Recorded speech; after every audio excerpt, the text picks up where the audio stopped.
Hi, Jefferson family. I am coming to you today with a story about Thanksgiving. And I was wondering, have you ever heard the expression that the key to happiness is not having what you want, but wanting what you have? That's a lesson that our friend, the little mouse in this story today, is going to help us understand. Enjoy! One is a feast for Mouse, a Thanksgiving tale. Written by Judy Cox, illustrated by Jeffrey Ebler. After Thanksgiving dinner, Mouse crept out of his hidey hole and looked around. The house was quiet. Dad snoozed in his chair with his book. Mom dozed in front of the TV. Outside, the kids played football in the crisp yellow leaves. Cat curled up by the fire. He yawned and stretched his stripy tail. Then he closed his greeny eyes and went to sleep. Mouse scampered up the tablecloth. Thanksgiving leftovers were still on the table. So much to eat. Mouse saw a teensy tiny, toothsome green pea all by itself under a plate. Give thanks, he thought. One will be a feast for me. Mouse rolled the pea along the tablecloth to take it back to his hidey hole. But his eyes were bigger than his stomach. He saw 6 leftover cranberries, glowing like rubies on a silver saucer. I'll just take one, he said to himself. One is a feast for me. He balanced one cranberry on top of the pea and started once again across the table to his hidey hole. Just then, he saw 3 olives, black and shiny, in a dish. I'll just take one, he thought. One is a feast for me. He put the olive on top of the cranberry, on top of the pea, and carried the tidbits across the table. Then he saw the carrot sticks, crunchy and munchy and orange. I'll just take one, he thought. One is a feast for me. He stuck one carrot stick into the hole in the olive, balanced both on top of the cranberry, on top of the pea, and started back to his hidey hole. Then he saw the mashed potatoes. Mouse potatoes! There was just 1 scoop left on the plate.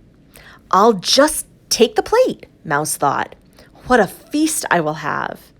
He balanced the plate of potatoes on top of the carrot stick, in the hole in the olive, on top of the cranberry, on top of the pea. Mouse started off across the table. Then he saw the gravy, brown and luscious in the silver gravy boat. Gravy for the mouse potatoes, he thought. I must have that for my feast. And he balanced the gravy boat on top of the mashed potatoes, on top of the carrot stick stuck in the olive, on top of the cranberry, on top of the pea. And he started off. But then he spotted the pumpkin pie. 1 slice of pie, brown and dimpled with a collar of fluffy cream. So he balanced the pie on top of the gravy boat, on top of the mashed potatoes, on top of the carrot stick stuck in the hole in the olive, on top of the cranberry, on top of the pea, and he started off across the table. The pie slid, but Mouse caught it just in time. Mouse bobbed and bobbled across the tablecloth on the way to his hidey hole for his Thanksgiving feast. He didn't see Cat, creeping, closer and closer. But Mouse saw the turkey, brown and juicy, surrounded with parsley. Much was gone, but there was enough left for a mouse feast, or even 2. I'll just add that, thought Mouse, and he carefully placed the turkey platter on the very top of his pile. On top of the pie, on top of the gravy, on top of the mashed potatoes, on top of the carrot stick stuck in the hole in the olive, on top of the cranberry, on top of the pea. Started off across the table to his hidey hole, and there, at the table's edge, he met Cat, greedy-eyed and hungry, clawing up the table on the tablecloth. Mouse skidded to a stop. The turkey wibbled and wobbled, slid and slipped. Mouse danced to keep his feast balanced, pirouetted like a ballerina, juggled like a platter spinner. But off slid the turkey, whoosh, with a plop, landing smack on Cat. Down crashed the pumpkin pie and the boat with the gravy. Down crashed the mashed potatoes with a clatter that woke Mom. Down fell the carrot stick, still impaled in the olive. Down went the cranberry, which rolled, leaving a red track across the tablecloth. Down went the pea, all caterwampus off the table, rolling onto the floor. Off scampered Mouse, quick as a bandit, back to his hidey hole, ahead of Cat. He huddled in his hidey hole, his heart pitter-pattered. He peered out. Down came the broom on the stripy, greeny-eyed Cat. "Bad kitty!" shouted Mom. "Outside!"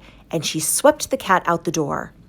Mouse looked around, whiskers trembling with fright. "No Thanksgiving feast for me," he thought.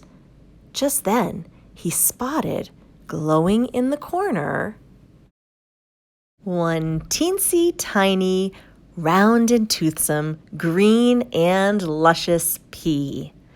"Give thanks! One is a feast for me." The end. Wasn't that a great story? I think it's one that we can all learn from. Sometimes when we're getting the catalogs in the mail for the holidays and we're seeing all those toys and different advertisements on TV, it's easy to get the gimmies. I want this, I want that.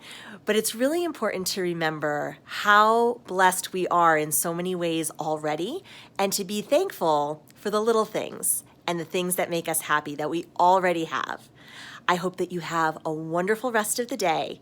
Keep being kind, be helpful around the house, and I'll see you real soon.